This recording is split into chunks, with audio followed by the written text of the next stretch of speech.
I was a part-time entrepreneur on all those other things, and that doesn't work. You go into business, you become an entrepreneur, not to get a job, but to build a business, to sell a business. I accomplished that about 3 years ago. The idea of how referrals work and getting referrals, it's much easier than selling. If you do a good job for somebody, they sell for you. Tell me how we go from $1 million to, if I may, over $500 million. The way I did that was,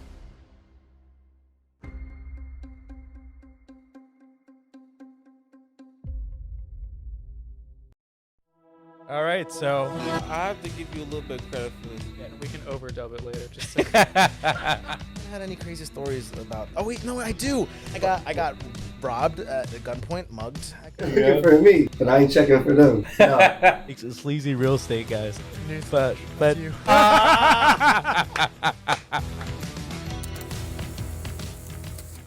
All right, so another episode of the EP podcast with another guest interview.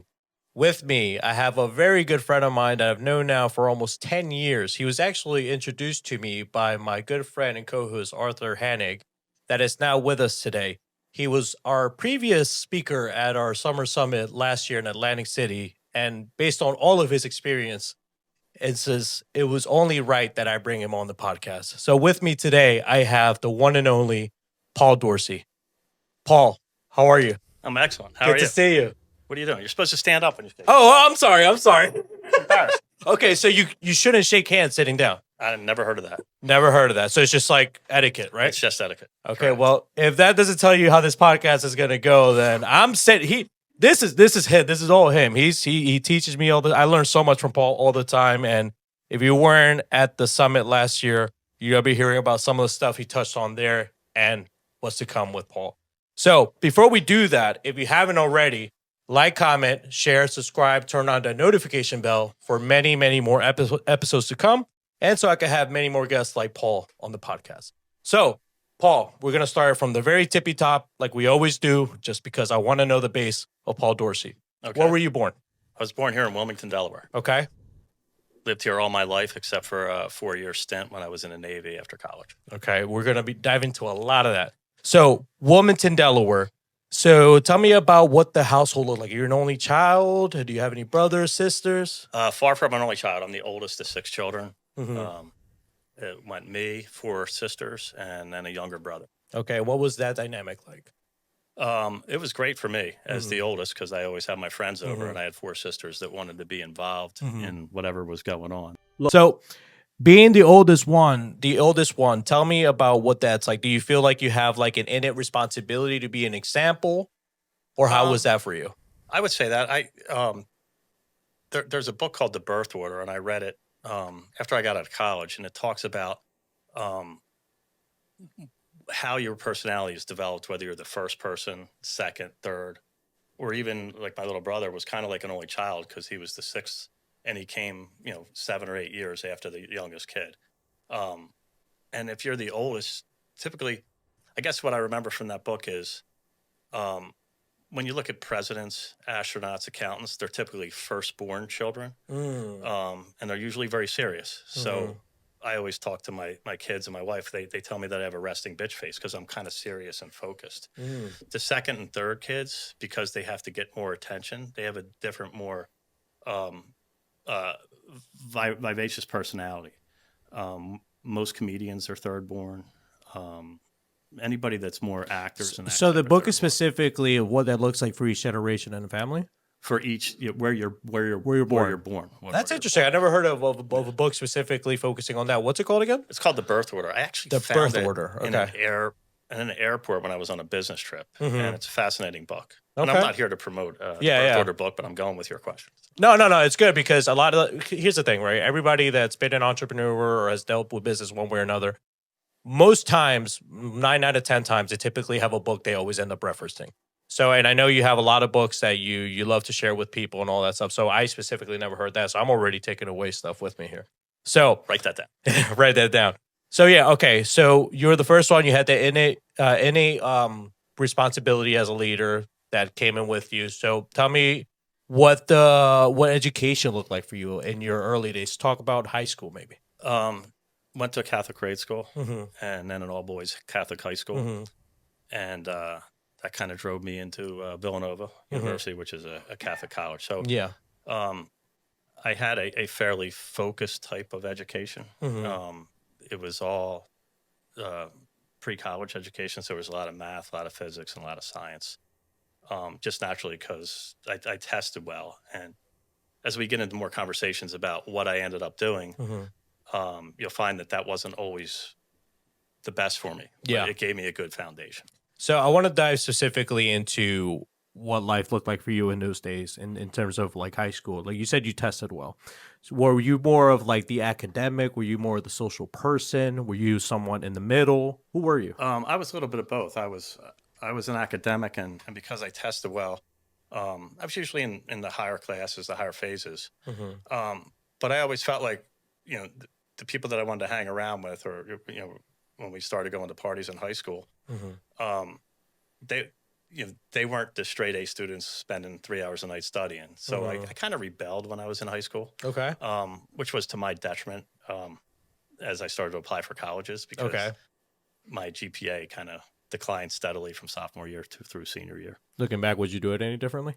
Looking back, I wouldn't. And you said, because you said you became a little bit of a rebel. No? Yeah, yes or no? Yes. Yes. Oh, okay. You would do it differently. No, I would not despite do it. of all, okay, you would not. Okay, I was agreeing with you. okay, no, okay. See, that's talk interesting. fast. I got Sorry, you followed. see, so I'm right. So I'm Hispanic, right? So I'm Hispanic.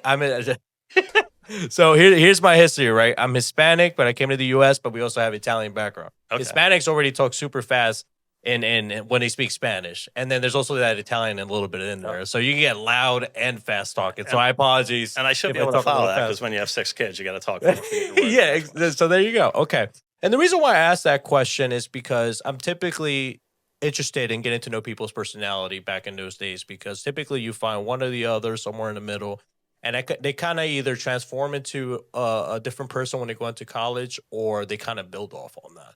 So was that the same shtick? I mean, not the same shtick, but like the same situation, like going into college. Were you still in that same kind of personality? I was actually.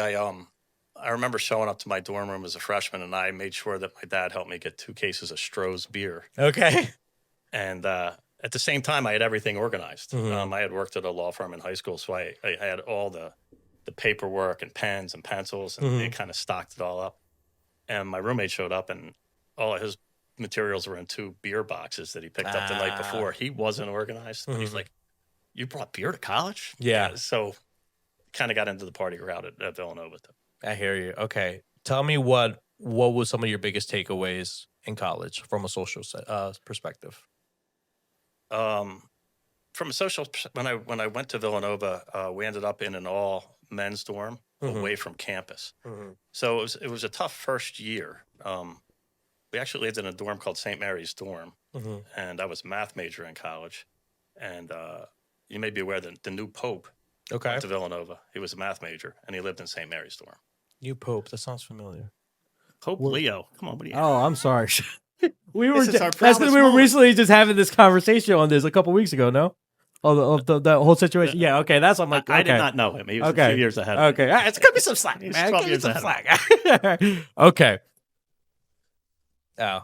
Oh, the high school. Should I dive into Well, that? you're only going to know the name of the high school is Delaware. So Well, it's people are easy. gonna start thinking that I got a little bit of favoritism going on here, so I'm a little scared. So where did you go to high school? I know we're jumping around here a I little went to bit. Salesianum. So Salesianum. Okay. Yeah, because I believe 1, 2, 3, probably our last 4 or 5 like guests went to Salesianum. So what is it about Salesianum that produces the kind of individuals that it has produced thus far? I think it's based on the teaching of St. Francis. Salesianum is named after St. Francis de Sales. Okay. And the oblates of St. Francis de Sales were the priests that started Salesianum back in 1900. And the core teachings of St. Francis are still found today at Salesianum. Okay. When I went there, freshmen were, I don't know if you want to say abused, but you had to go through a process to get accepted as freshmen. We were the first freshmen. We got pretty liberal. We didn't have to wear beanies that year. Okay. The guys the year before had to wear beanies. Okay. And Is it more like in today's term abuse, but like maybe back then back disciplined? then it was disciplined, but it was what's it called when you get into a fraternity? You get Oh, you get a little bit of hazed? hazing, a little bit of Hazing? hazing. But these days it's not like that at all. It's a very welcoming school. They break it up into I don't know if they're called classes, but like the Harry Potter thing where they got different houses. Mm-hmm.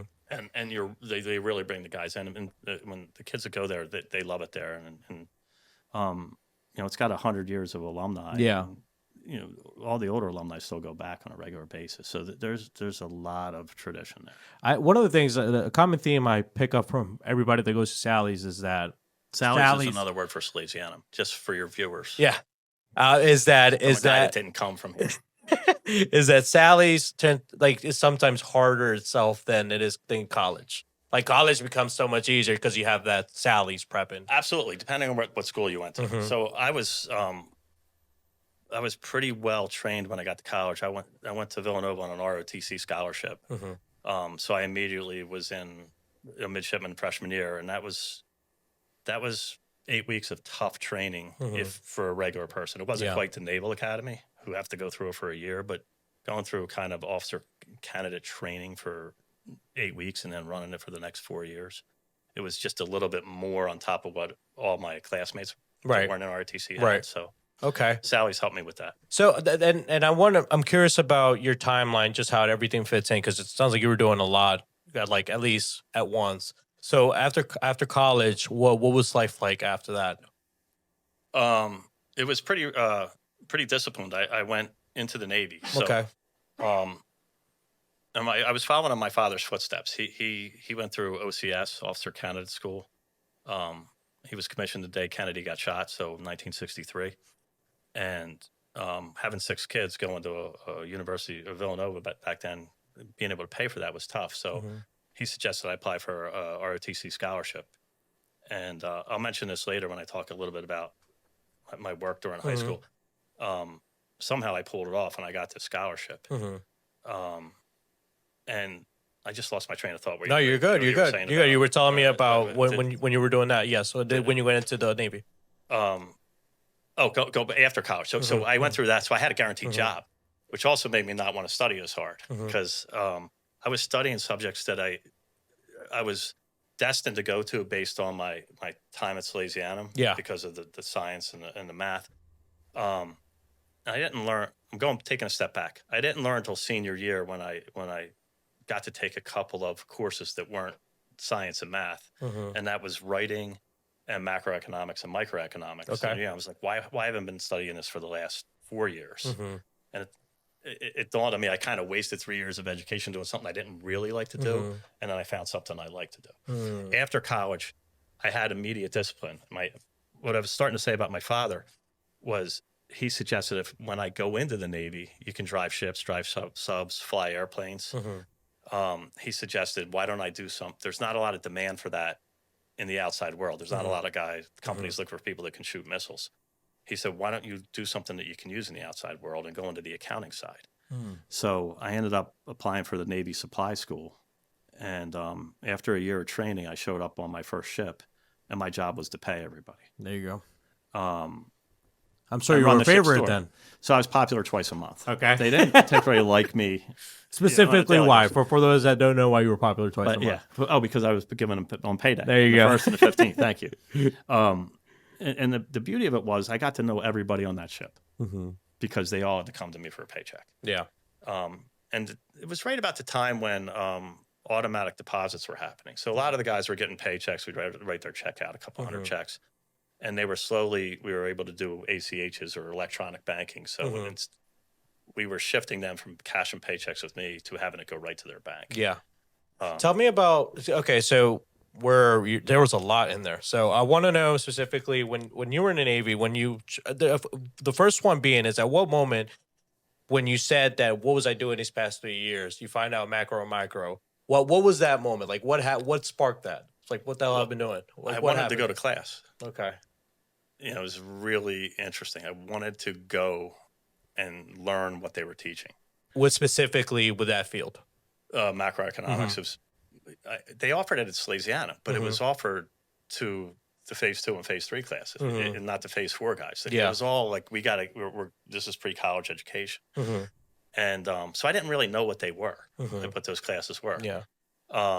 That's interesting and I to me. finally learned it. Yeah, that's interesting to me because that's probably one of my two favorite classes that I've ever taken, macro and micro, because you get to firsthand see why things happen. Exactly. Why things happen. I mean, I don't know if you heard the running joke. They're saying that if you put a bunch of economists together in a room, they won't agree on a single thing.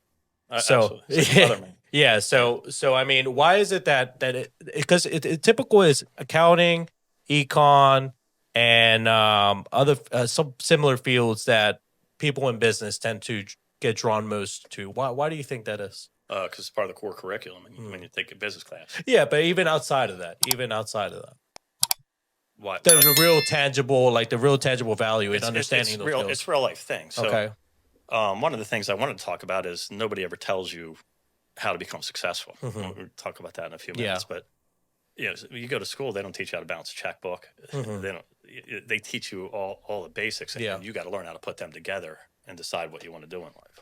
So, and why do you think the schools don't teach that? I don't know the answer to that. They're just teaching all the basics and fundamentals. And There's this in the past 5 years, I come across a lot of, for lack of a better term, content, whether it's through reading stuff or watching videos.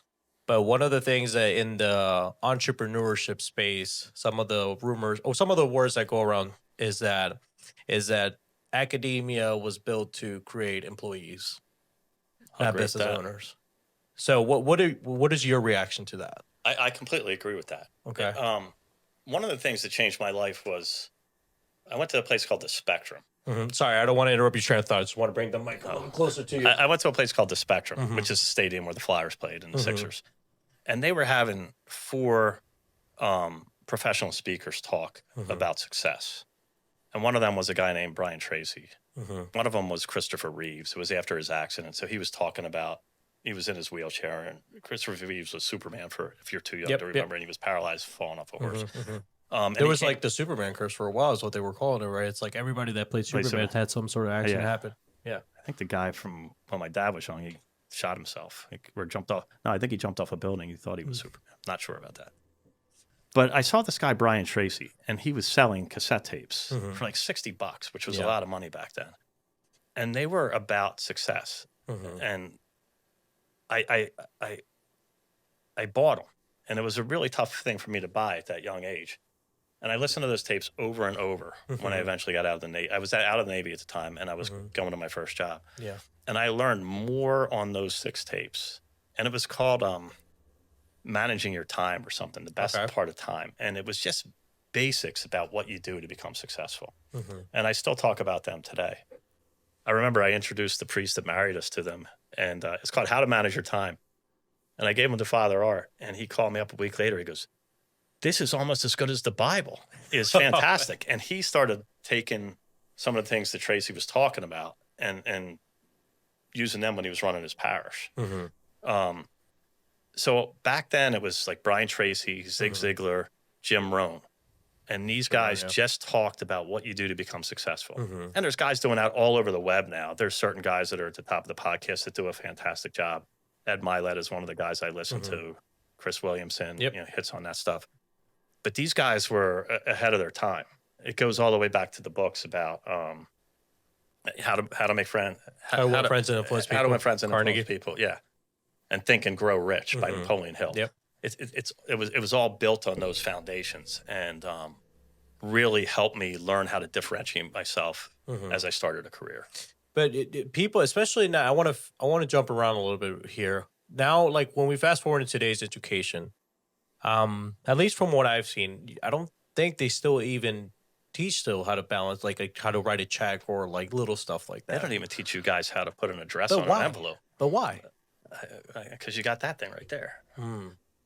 So, but at the same time, the price of education is going up.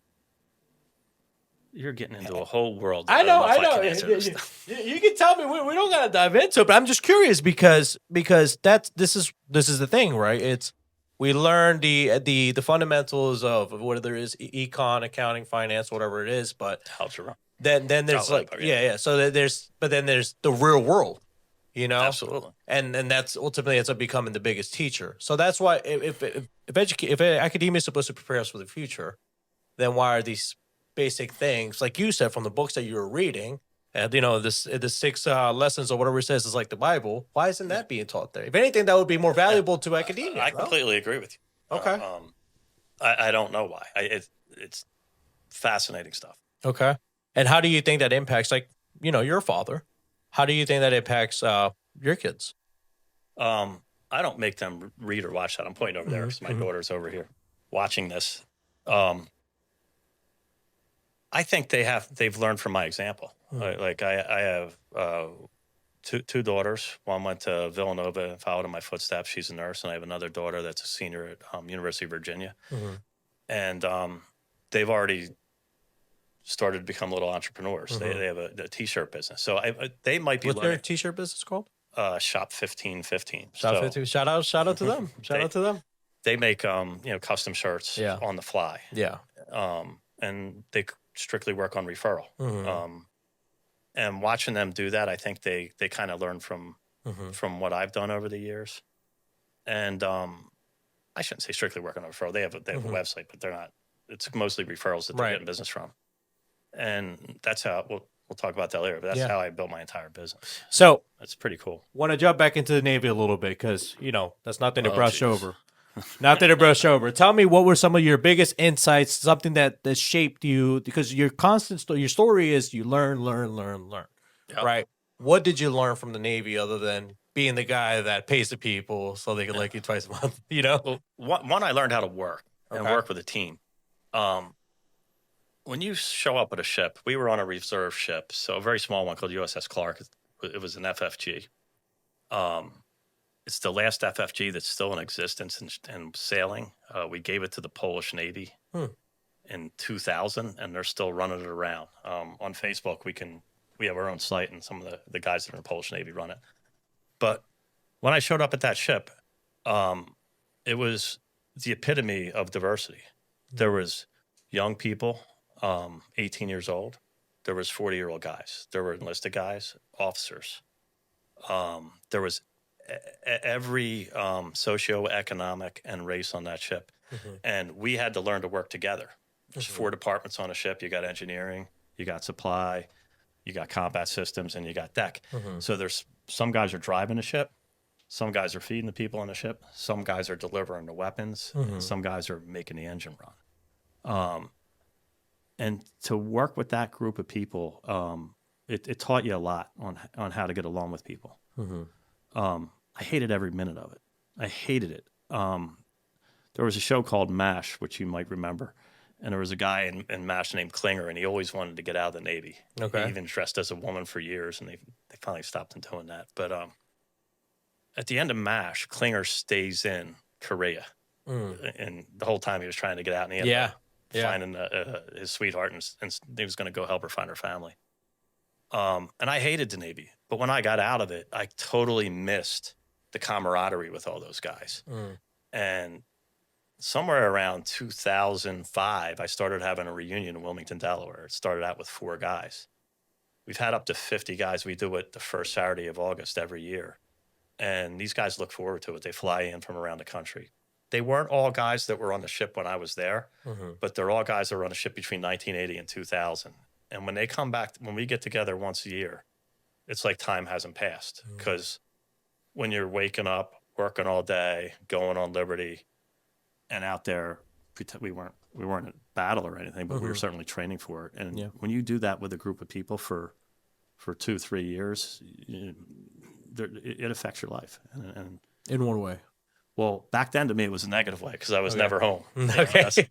But it affects you and learn how to deal with people and respect people.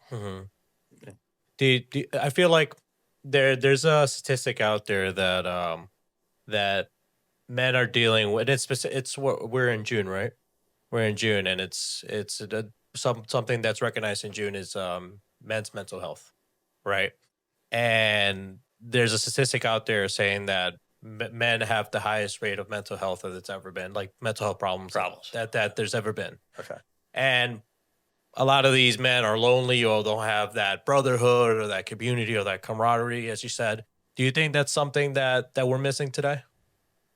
Yeah, I think that's something you're missing, whether it be men, women, especially with seniors. I work with a lot of seniors, and I think it's easy to, just pull yourself away from community if you're not actively involved. Yeah. Especially when I see widows or widowers.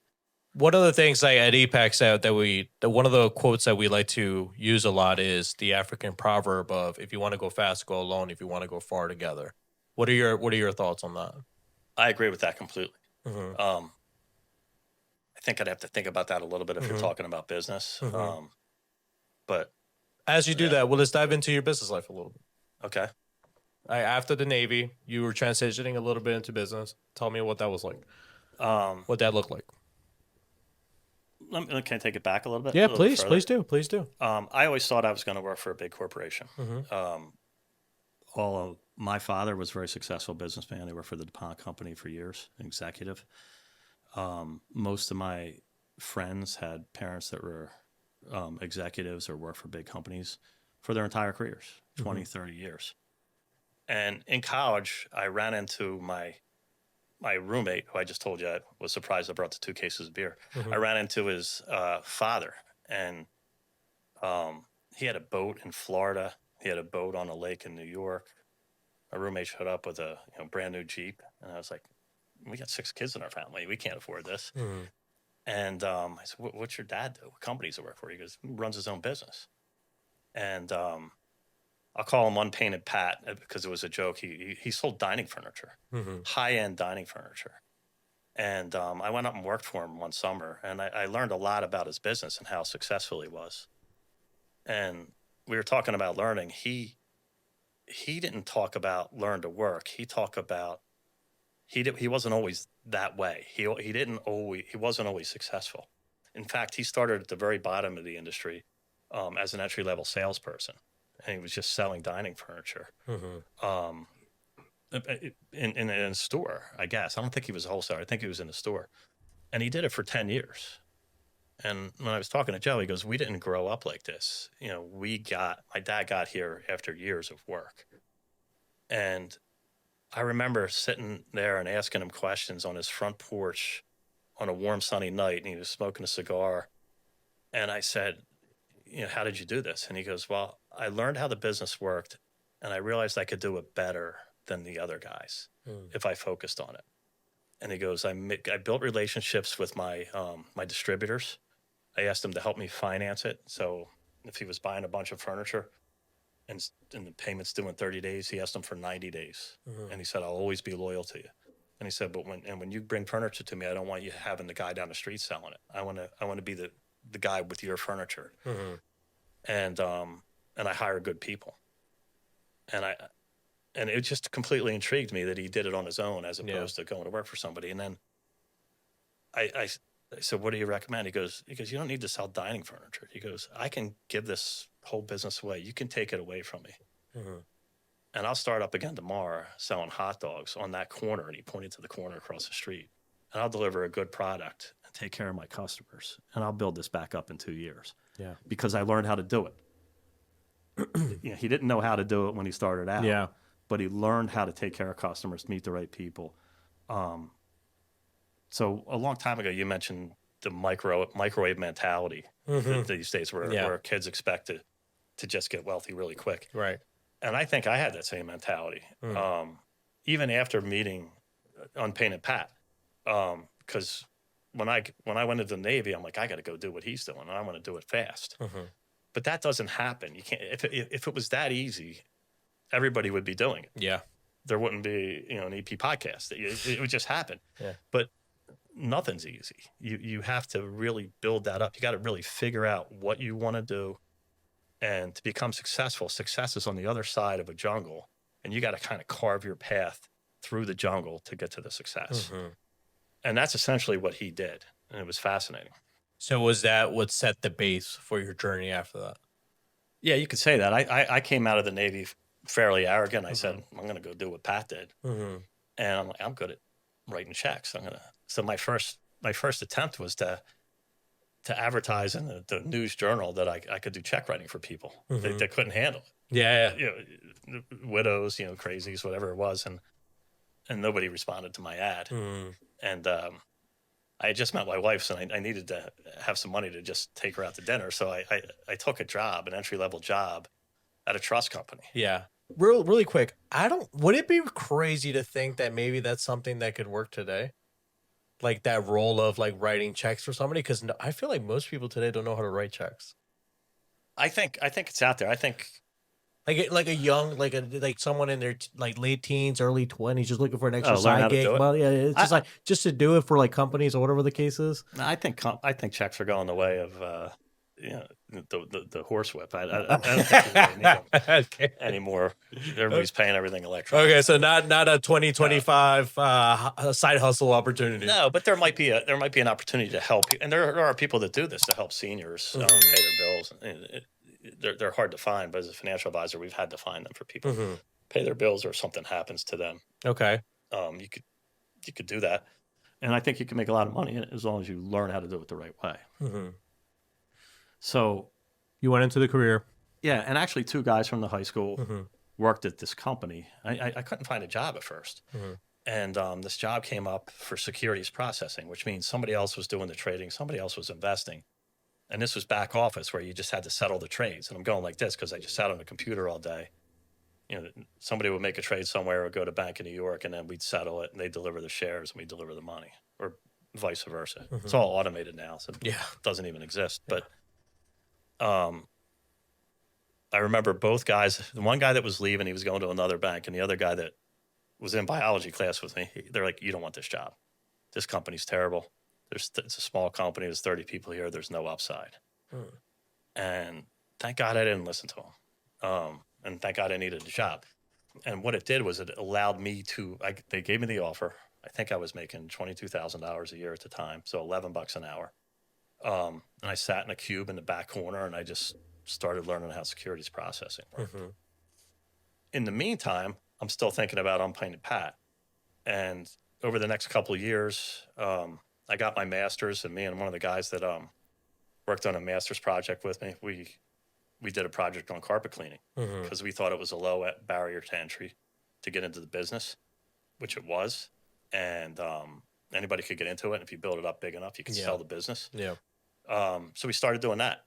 And we were doing it part-time because he had a big job and I was starting my job, and we hired a guy to do the carpet cleaning. And it was working. We were making some money, but we had to pay a full salary that we were doing the cleaning. And we just didn't put enough time in it to ramp it up. And then Why didn't you listen to him? didn't listen. The guy said that there was no upside.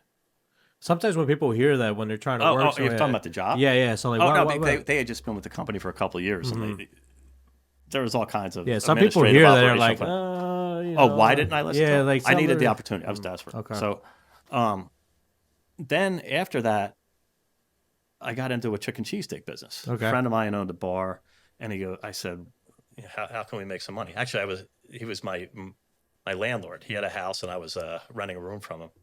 And he goes, "We can make a lot of money. I got this chicken cheesesteak," and it was fantastic. It was chicken cheesesteak, brown mustard, peppers, and a secret sauce, which was what they use on crabs. What's the name of that?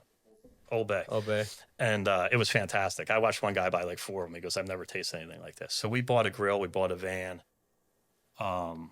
It's got these 2 massive propane tanks on the grill we were carrying around. They look like torpedoes because they're 40 gallons each. And we would go to festivals downtown, down the beach, the Kite Festival, Chicken Festival, any festival. We'd pay a couple $100 to get in and see how many cheesesteaks we could sell. And we failed at that because we weren't mixing it with his restaurants. We'd buy 300 rolls. If we only sold 100 cheesesteaks, we'd be throwing away 200 rolls on Sunday. You can't really freeze rolls. And over on the trust side, I was still growing. I started to work in marketing, and then I started another business. We dabbled in the flower shop, and that didn't work. So why? Sorry, I didn't mean to interrupt you, but why? Because you got to focus. You either got to do this or that. But like, you had your day job, right? You had your day job. You were growing there. It was the thing that was consistently growing. But something when you clocked out said, "I got to pursue something else." Why? Because I'm paid a pat. I want That was solely it. It wasn't just I'm a clock in, I'm a clock in, I'm a clock out. I'm gonna leave. I'm gonna enjoy drinks with the guys, and I'm gonna do it again the next day. So in my head, I thought I was working harder than everybody else, and I was kind of a big fish in a small pond. There were a lot of people that didn't have college educations at the trust company. They're all hard workers, but I wasn't controlling how much money I could make. Mhm. You know, it was $11 an hour. I mean, it's not that exciting. And then all of a sudden it was 13. Who cares? And then maybe 15. Back then, you could barely live. So I really wanted to make it hit. And then we tried to do some real estate, and that was tough because real estate becomes a full-time job if you're not doing it right. But the point the point I'm trying to make is what was happening without me realizing it over those 7-8 years that I was working at that trust company. I was doing what Unpainted Pat did when he was selling furniture. I was learning the business. Mm-hmm. So we got to a point in time where I started to get promoted, and my job was to go out on the road and talk to financial advisors, guys that are probably dead now, that were my age, that I am now, and I was 25, 30, and I'm starting to teach them how trusts work. And they really don't care about how trusts work. Financial advisors just want to manage assets and take care of their clients, depending on the financial advisor. And I realized how much I was learning about the industry because I started at you couldn't be any lower than I was. You're processing dividends, processing trades. And then I found myself on a stage in front of 30 advisors trying to explain trusts. And trusts are a very boring subject. You know, even lawyers don't like trust. You know, they're studying trust. They're estate and trust lawyers, but it's not like the first thing people are going for when they go. I mean, it can't be as sexy as accounting, eh? It's very similar, but You know, but once you're into it and you're administering it, it's really interesting. And the people that the trusts are set up for, basically, real quick, you write a will, you die, God tells you when, God decides when you die, and you decide who the assets are going to. Boom, boom, boom. With the trust, if I don't trust my daughters to inherit the money from me, instead of giving them the money when I die, it goes into trust. And I decide who gets the money when they get it, and they get it over time. I don't mean to go into a whole trust side. No, I love to hear it because these are things that maybe some of the viewers haven't heard. So put it in perspective. So it can be fairly complicated if you haven't worked in it. Yeah. So when I would meet these advisors and I was talking about all the benefits of trust, I got to be careful how I say this, but in any industry, whether you have doctors, accountants, mechanics, advisors, a lot of them are in it for themselves. And when you're in a fiduciary business, you got to be in it for the clients. And whenever I talk to these guys, they just want to know how they were getting paid, or if they could sell an annuity that had 8% in it. And they were doing really well. And in my head, I said, what if I took care of the clients and didn't worry about the money? And that goes all the way back to Unpainted Pat, who said, take care of the client, the money will follow. So all of a sudden, I started seeing that I had learned the industry. Now I had to decide if I wanted to take a risk and stop being an employee. Because when you're an employee, you got the steady paycheck, you got benefits, you got your 401k. So you're building for 20 or 30 years to get to your retirement. And I did it. But I did it in a way that made my wife feel comfortable. I kept my job and started working at night. okay. I got my license, hung up with an accountant who was giving financial advice, and I ran everything through him. And that was a big change for me and my wife and my life going forward. Okay. Did I answer your question? Yeah. So, I mean, you essentially just dove into your whole, how did I jump into entrepreneurship journey? That's right. Yeah. So I was a part-time entrepreneur on all those other things, and that doesn't work. Yeah. But this was. How do you deal with that mentally, by the way? Just constantly failing, and not knowing when that moment of we're doing something right here happens. I kind of knew it wasn't right because it was kind of like taking those classes in college. I was trying. I was trying to find it. And like I said, nobody's going to tell you how to find it. Yeah. But I think what helped me prosper at it or be successful at it was because I had I worked all those years at the trust company learning the basics, Mm-hmm. as opposed to some guys just get their license and go out and try to start selling things. Yeah. And that can go really wrong. I'm not saying financial stuff is that complicated, but you really got to know what you're doing if you're giving people advice and it's affecting their lives. Okay. And what did the next chapter look like for you? I worked for a couple of years and at night. So I literally sat at a dining room table at my house and people would come. The first guy that came to me was a friend of mine. And he said, look, he was a carpenter. He was absolutely fantastic, put a whole front porch on our house after we got married. And he had a couple of kids. He goes, I need to start saving for college. Yeah. And I started to talk about all the complications. I talked about how the engine runs. Like when I go to a mechanic, I don't care how they fix the engine. Or when I go on an airplane, I really don't care how he's going to get me there, the pilot. I just want to get to Las Vegas if I'm going to Las Vegas. And I started doing that. And he goes, I don't know what you're talking about. And I stopped for a second and I said, we were having beer. He drinks Miller Lite and I was drinking Miller Lite. I said, why don't you just save a case of beer a month? And he goes, what do you mean? I said, save $25 a month. He goes, can I do that? I'm like, yeah, piece of cake. We'll set it up automatically. Withdraw the money from your bank. You never have to think about it. Yeah. His kids graduated from college, I don't know, 5 years ago. So what was that, 25 years ago? Maybe a little longer than that. And that got me started. And, I still went to work the next day, but I made 25 cents. Yeah, become your pitch after that? That 25 cents I made was more exciting Okay. than what? going to work and getting a paycheck and getting a bonus for a couple $1,000s because I did it on my own. And then his wife told his sister about me. And one of the big banks around here just got bought by Bank of America. And so these people had 401ks that they needed to figure out what to do. And she knew 3 women that were retiring. And next thing I know, I'm in the dining room with 3 women around the table, giving them very simple advice on how to protect their assets. Yeah. And then I had $1 million under management. And so then all these little goals started happening. And then The moment they stepped out of the house, what was going through your head? I'm like, I can't believe this just happened. and then they told people about me. And then, and this is, we could talk about this later, but the idea of how referrals work and getting referrals, it's much easier than selling. Because if you do a good job for somebody, they sell for you. So each of those women probably told 2 or 3 people about me. Yeah. And all of a sudden I had a whole book of business from one part of town, down off of Route 13. And I didn't know anybody yet, but these people started to know me because I was doing the right thing.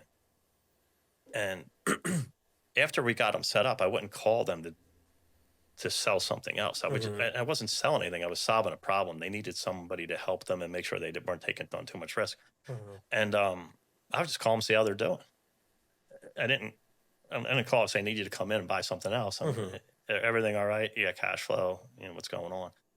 And as the referrals continued, I got to know their families. And they kind of got to know my family too, because every now and then we'd have a party for all our customers at the local restaurant. And I don't know. So what I want to know about that is, because in today's world, some people would not dare blend business with personal.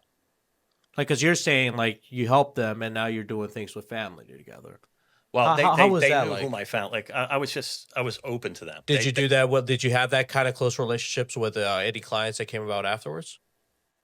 When yeah. you build, okay. As the practice has gotten bigger, it's not quite like that because I have more people at the office helping them. But initially, especially when you don't have that many customers, you can spend a lot of time talking to them. And I'm not talking about calling them up every day. Yeah. You check in with people 3-4 times a year. I don't know why more people don't do it. Yeah, because the reason I asked that is because personally, over the years, I feel like I've been able to work with people on projects or whatever it is that's going on better when I know that I could share a drink with them or have lunch with them, and it has to do nothing with business. The people that I haven't gotten along well with or something went sideways is because they couldn't turn that off or show that human side to them, It always felt like, I guess for a lack of a better term, they were selling. Yeah. Right. So did you kind of did you identify that by any chance, or like was it always just like Well, human first and then everything else afterwards? no, so I never wanted to just, I never wanted to just have customers. I wanted to have customers that had a relationship. And the way I did that was if somebody said, I have a good friend, Joe, that sends people to me. And he's like, Paul, you got to talk to, Katie or whoever it is. And I said, I'm not calling them. They have to call me because I want to know that they want to work with me. And when they call, so that means they took action. They need the help. I don't talk to them about what I can do for them. I said, I need you to come into the office and interview me. And I'm going to interview you. I want to make sure it's a fit for both of us. Because the last thing you want is to have somebody that comes to you for your help and they don't have confidence in you or they're uncomfortable with it. Yeah. And that's happened over time. I've had somebody come in and they'll throw a question at me that's specific to their company, and I have no idea what they're talking about, and they get upset. I'm like, Yeah. this probably isn't a good fit. I see that with engineers sometimes. I had a guy show up and he had 4 spreadsheets. I'm like, what do you need me for? And I don't know that I can help you anymore. You've done all the analysis, and if I don't want to just, Because I want to work with people that need the help. So I want to get your, if I may, I want to get your thoughts on how we go about finding guests, and as from the moment that we first talk to the moment that we're sitting down and having the conversation on camera. Because what we do now is every quarter we try to meet or refer to anywhere from 6 to 9 people a quarter, and we take them out to lunch. We offer to take them out to lunch, and then we have the conversation. We'll break the ice, and then eventually we follow up with the dates to set up a recording. We did it almost like we already knew you, but like you saw like a glimpse of that, Yep. Recently. So I mean, if you had to analyze that, what could we do? Anything like, do you see anything differently we could be doing, or? No, I think it's good that you do it that way. Because that's the reason, right? I don't want to sit down and now half hour, an hour into the conversation, now we're finally, letting loose, and it's a little awkward the first half hour. That's the big goal with that. Understood. And that's something that you understand as part of your business as a podcaster. So I don't even like asking for referrals. Like if you read books on referrals, they talk about once somebody buys from you, at the end of that meeting, ask them for a list of their family and friends. Yeah, we made you happy. Tell us. That's not what they're there for. They're not there to give me business. They're there for me to serve them. Right.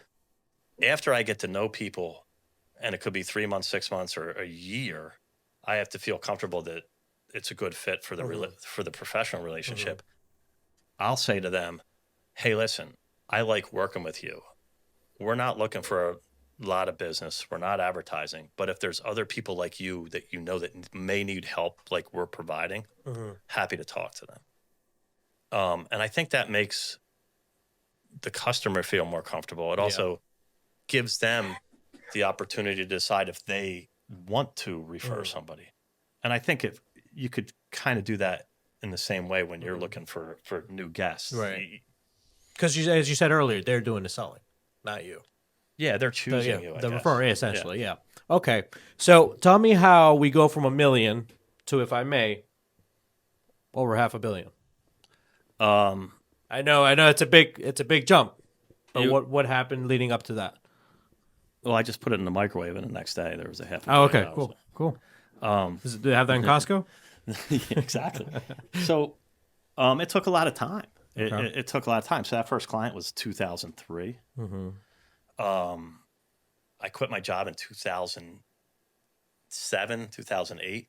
I left the trust company, and by that time I had golden handcuffs, as they call it. I was a senior executive in the C-suite, running a company, and it took a big chance. And then the market crashed in 2000. It was the Great Recession, and it wasn't like COVID where it came back in 3 months. The V recovery. Literally, yeah. This thing was down and down and down, and it was scary. It was even scarier for the two of us with 2 young kids, 7 years old and 4 years old, and all of a sudden, nobody wants to talk to a financial advisor. I had a book of clients, and I just kept calling them saying, "This isn't the end of the world. This is why you're not 100% in stocks." And we measured what your risk tolerance was to this. The money that's down, it's in equities. You don't need it for 5 years or 10 years. And we went through that recession without losing clients. And when that ended, referrals just started coming in because we were consistent. We kept meeting with people. We kept talking to people. We were checking in on people. And you got to believe you're doing it for the client or the customer. I like calling it a customer, not a client. If you're doing it for yourself just because I say this is the way to do it, people are going to see through you. Yeah. You have to care about, Mrs. X and Mrs. Y, who are widows, that are transitioning from a house to a nursing home, or they call you up and say, "My car's 11 years old. I'll help you. We want to lease or buy. I'll go in and, let's just have the cardio or fax it. Whatever they needed help with, we tried to help. Okay.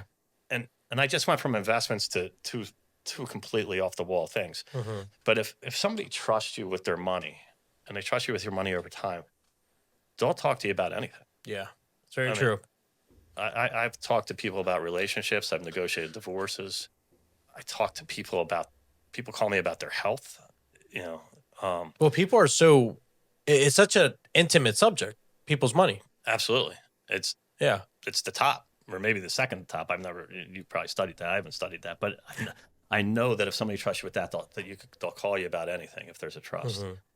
So the other thing that happened is, because I'm within a mile of the zip code where I grew up, I have a lot of contacts here, just like you and Arthur.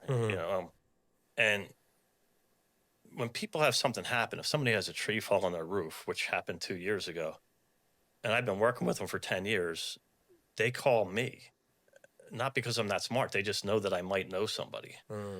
Dorsey's got a guy. So I had one woman had a tree fall on her house, and she called me, and she's like, "What's that roofer's name that you told me about 5 years ago?" And so she called him, brought him in, and then an insurance company didn't want to pay her. So I'm like, "We got to get you another insurance guy." And I referred her to a guy that I know and trust, that I've been referring business to for 14 years. Same with attorneys, accountants. Like, I have my go-to people that I trust. So I know if they go to Lori over here, she's going to take care of them the same way that I'm taking care of them. And then sometimes you have people that you're working with, and they don't always deliver the way you thought they were going to deliver, and you gotta pull them back, because you don't want to hurt your customer and you don't want to hurt your reputation. And that happens sometimes too. Okay. So it's just fully all about just providing the best things you can provide to every relationship you have. And then everything else just comes. Yeah, and so it started humming after about 10 years, because I started seeing the same problems over and over. I've probably been to every funeral home in the county, helping people plan their funerals. Seniors. Yeah. Somebody says, "I don't know what to do." I'm like, "I'll just go with you." It's a lot easier if you have somebody you trust sitting next to you, watching what, if you're an 80-year-old woman, you got a funeral director, right? You know what they're right.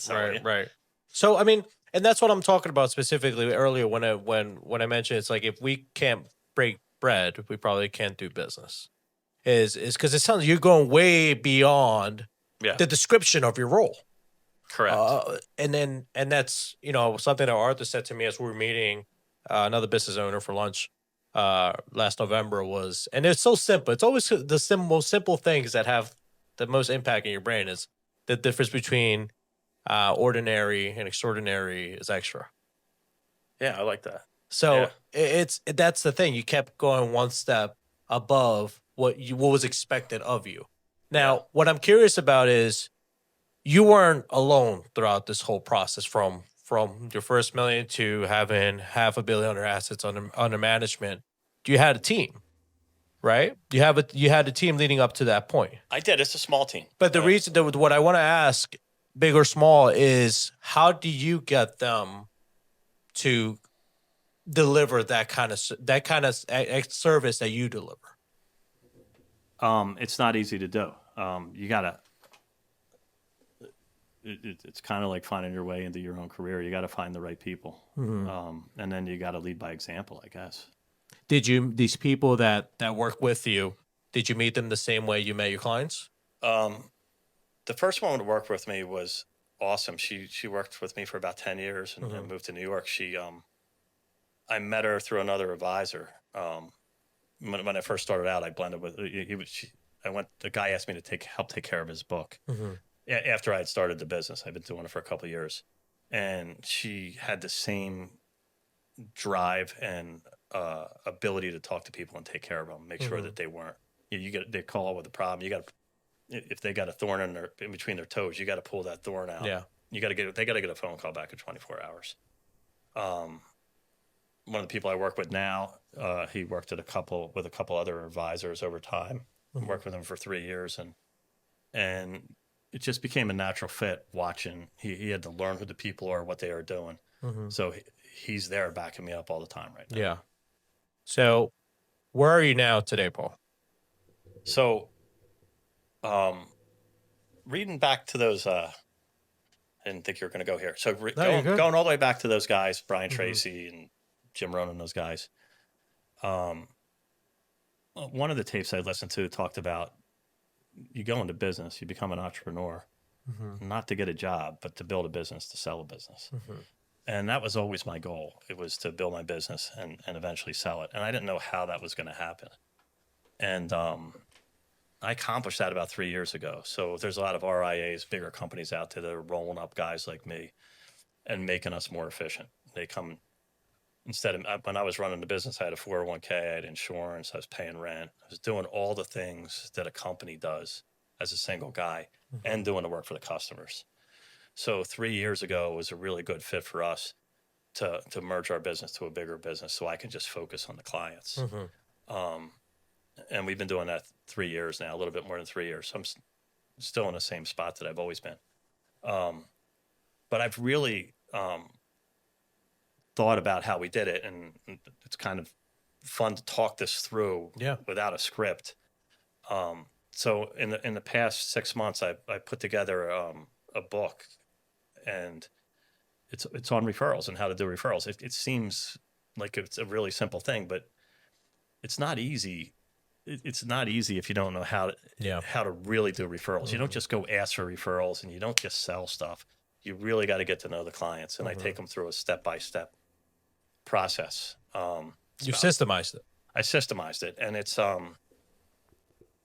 not completely done yet, but I'd like to help more people do what I did by going out and kind of doing what I'm doing here with you, or doing a little bit more professional speaking to professional groups. Still doing what I'm doing, but it's really intriguing me that you can't find this stuff.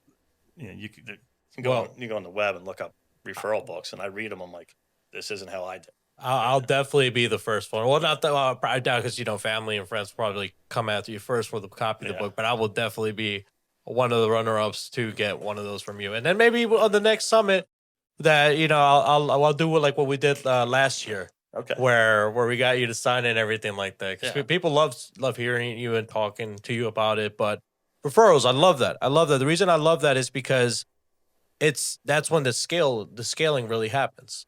And when I hear about scales, especially specifically when it comes to people in sales positions, for example, it's either the personality that gets them to Get those referrals, or it's the number of outputs that gets them to, inputs for them to get like one output. Yeah. But is your book going to be somewhere in between there, or is there a third door here? Stop that. Well, go back for a second. So when you talk about the way somebody talks to somebody, or how they, how much advertising they're doing, that may get you the first sale. I don't want the first sale. I want a lifelong customer. So we probably have a higher than 99% retention rate of our clients, because they feel comfortable with us and they tell more people about us. And not that many people leave. And if they do leave, it's usually like I'm giving a high five politely. It wasn't a fit. They left for a reason. It wasn't a fit, and we could feel that it wasn't a fit. So I lost my train of thought for a second. No, you're good. You were going from sales. It's not so much that the first sale is your lifelong relationship. Yeah. The 99 retention. So there's two things I want to talk about that I write about in the book. One is I think the most important thing if you're going to be in a service business with people that you're working with them, whether it be a doctor, accountant, whatever it is, you're not out selling widgets on the internet, is you got to eliminate three words in a process. And the three words are prospect, sale, and close. If you ever walked into a car dealer, you park the car and you can see three people over there in camouflage suits checking out the prospect. And I'd much rather buy a car from somebody I know. And I've helped a lot of clients buy cars, but I got to know the people that I trusted at different dealers around. Yeah.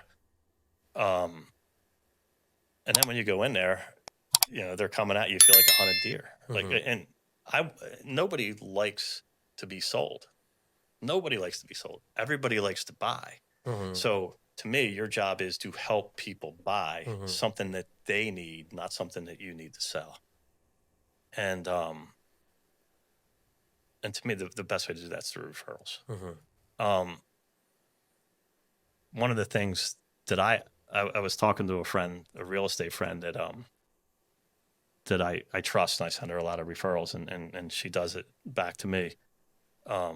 Because she gets into the business, and especially if we're dealing with seniors, she doesn't just try to sell the house. She's like, we got to get this house cleaned up. I know the guy that's going to get this. We get this done, and she does everything to make the sale. Like she earns it. Yeah, and she probably more than earns it. And I said to her, the referral business is kind of like a quilt. When you first are introduced to somebody, somebody refers you, the referee. Like referee, the referee doesn't know who the hell you are other than that their friend liked you. So that is like raw material. It's the cotton.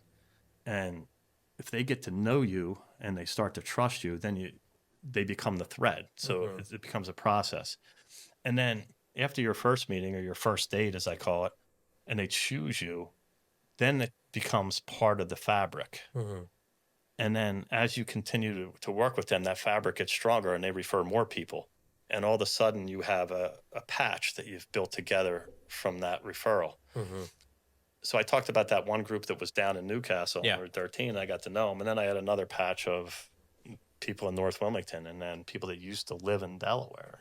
Some are in Florida, and we have people all over the country that have roots in Delaware.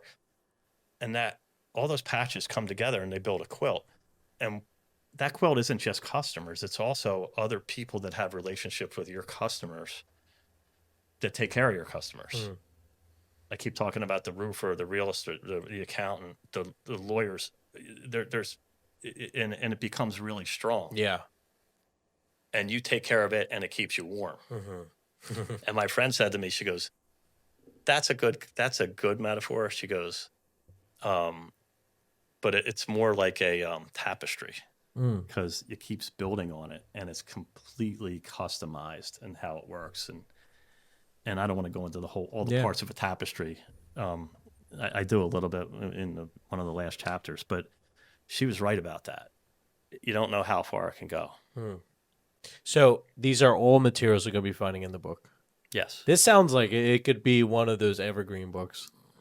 I don't know what that is. Like it's like, sometimes some books come out for I see. serve a It keeps purpose going in a out. Yeah, specific time. Sorry about And that. no, in I the guess I just season. know that.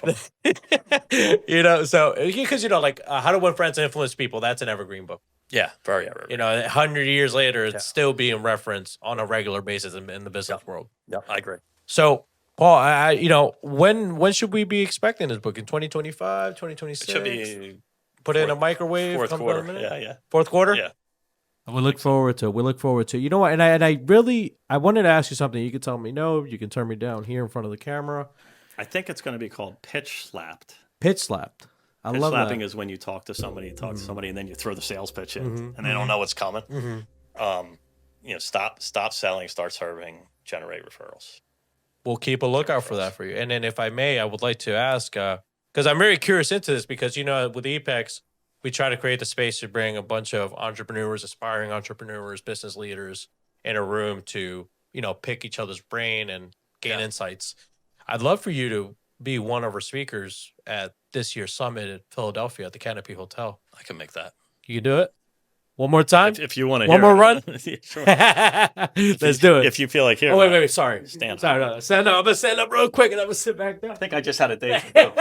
Darn. See, Laughing. I'm gonna forever after now. Anytime I shake somebody's hand, Gotta I'm gonna stand no. I'm gonna stand back up and shake your hand. No, but Paul, this has More been important if you're sitting at a table at a restaurant, somebody walks up to you, you got to stand up and shake their hand. yes. I don't know that what is true. the custom is with podcasts. Well, now we can set the standard. Now we can set the Knock standard. No, Paul. Thank you so much. This has been amazing. I know we could talk on hours about so many things because you have so many, gold nuggets that you can share with the world here. But we're just gonna have to keep spreading the wealth through the event. There may be more conversations. I would love for you to come back on in the future and tell us what you got going on, especially after the book goes on. But thank you you so very much. Ladies and gentlemen, if you have enjoyed what you have seen here today, if you found any value in what Paul said, because I surely did, I'm going to be watching this video back time and time again just to pick at little things and write it down and how about we can be doing it in our business. Please, one, go shout out Paul. Where can I find you? Where can I contact you and say, hey, Paul, I really enjoyed what you said in this episode. You got to know somebody that knows me. Okay. Boom. That's it. See, if that doesn't say something, then I don't know what does. So Just remember, you want to let them choose. Don't chase. leave it in the comments. Leave your thoughts on the comments of what everything that Paul has said here today. What stuck with you the most? But if you haven't already, like, comment, subscribe, share it with your friends. Turn on that notification bell. And Paul, thank you again. Thank you. Till next time. Thanks for listening.